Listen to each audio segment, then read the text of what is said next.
బైబిల్లో సామెతలు 29వ అధ్యాయం 23వ వచనంలో యవన గర్వము వానిని తగ్గించును, వినయ మనస్కుడు ఘనత నొందును అని వ్రాయబడింది. ఈరోజు దేవుడు మీకు ఇచ్చిన ఆశీర్వాదాన్ని బట్టి మీరు మిమ్మల్ని తగ్గించుకుని దేవుని నామాన్ని మహింపరిచేవారుగా ఉన్నారా? లేదా ఆ ఆశీర్వాదాన్ని మీ స్వతచిత్తానికి, సొంత మహిమకు వాడుకునే గర్విష్ఠులుగా ఉన్నారా? ఆలోచించండి, వినండి. ఈరోజు దేవుడు మీతోనే మాట్లాడుతున్నాడు. మరి ఈ రోజును దేవుని వాక్యధ్యానంతో ప్రారంభిద్దామా?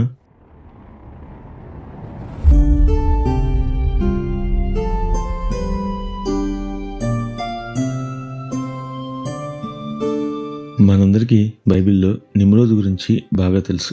మొదటి వృత్తాంతాలు 1వ అధ్యాయం 10వ వచనంలో కూషు నిమ్రోదును కనెను, ఇతడు భూమి మీది పరాక్రమశాలల్లో మొదటివాడు అని వ్రాయబడింది. అలాగే ఆదికాండం 10వ అధ్యాయం 8 నుంచి 12 వచనాల్లో కూడా ఇతని గురించి చూడవచ్చు. ఇతడు మొట్టమొదటి పరాక్రమశాలిగా వర్ణించబడ్డాడు. ఇతని బట్టి ఓ లోకోక్తి కూడా పుట్టిందంట. అదే యెహోవా ఎదుట పరాక్రమం గల వేటగాడైన నిమ్రోదు అని. అంతగా ఇతని పరాక్రమాన్ని ఆ కాలంలో మనుషులు కొనియాడారు. అంతేనా? అంతటితోనే గాక ఇతడు అనేక పట్టణాలు కట్టించాడు. దానిలో నినవే, బాబేలు మనకు బాగా పరిచయం ఉన్నవి. అయితే చూడండి, ఆదికాండం 11వ అధ్యాయంలో జనులందరూ కలిసి బాబేలు అనే ఓ మహాపట్టణాన్ని ఆకాశాన్ని అంటున్నట్టుగా కట్టి పేరు సంపాదించుకుందాం అనుకున్నారు అని చూస్తాం కదా. తెలుసా, ఆ పట్టణాన్ని కట్టడానికి పూనుకుంది ఈ నిమ్రోదుని. అయితే ఇతని వల్లనే భూమిపై ఉన్న జనులందరి భాషలు తారుమారు అయిపోయాయి. ఎందుకు దేవుడు అలా చేశాడు? దేవునికి మనుషులు పేరు సంపాదించుకోవడం ఇష్టం లేదా అంటూ కొందరు వేదాంతులు ప్రశ్నలు వేస్తారు. అయితే మీరు ఆలోచించండి, ఆకాశాన్నంటే పట్టణం కట్టాక ఓ తెగులు వస్తే అందరూ కట్టకట్టుకుని ఒకేసారి చేస్తారు. అంతేనా? ప్రమాదం జరిగితే, పట్టణం కూలితే ఒక్కడైనా మిగులుతాడా? నీరు ఎలా పైకి చేరుతుంది? ఆహారం ఎలా పండిస్తారు? ఇవన్నీ ఆలోచించండి.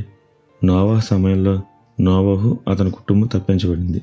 కానీ ఈసారి అలాంటిదే ఏదైనా వస్తే ఒక్కరు కూడా ఉండరు. ఇదంతా తెలిసే దేవుడు ప్రజల భాష తారుమారు చేశాడు. చూసారా, దీనిలో దేవుని ప్రేమ ఉంది. కానీ నిమ్రోదు ప్రయత్నంలో గర్వం ఉంది.